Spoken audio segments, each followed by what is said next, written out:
May adlaw mga guys, karon day tagaan natog vitamins si Deka. Kay nay nag-suggest ato ang tagaan daw vitamins si Deka.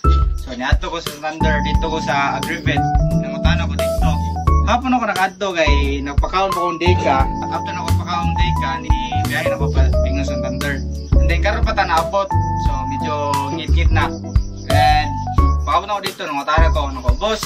Sa inindot nga vitamins sa vaccine nga nagedad og 2 months and a half.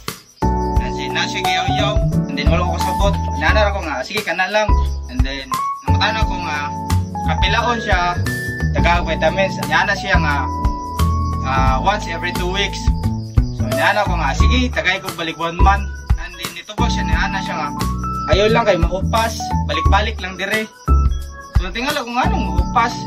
Dahil siya dahil nagputang aning vitamins sa syringe. So, naslay botilya dito, ilang iputangan o vitamins diri sa syringe.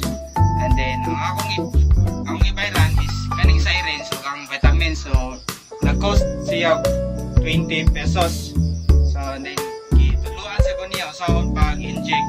Nana siya nga ilawom sa dunggan sa pinakahumok nga part. O ni-suggest siya nga ang cup sa syringe ato ang putlan para dili daw mo talab ang tanang dagom.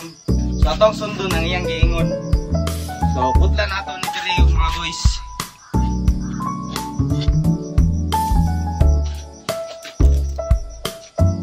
Ulang mga guys.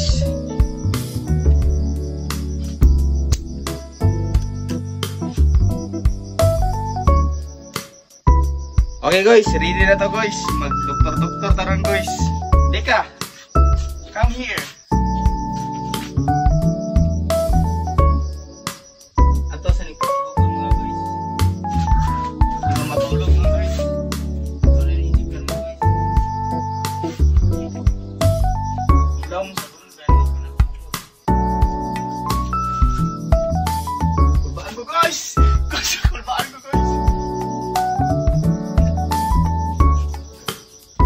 Okay guys, successful na ito ang inject guys. So guys, nakurat ang iyang vitamins mga guys. Nakurat to guys, bye bye.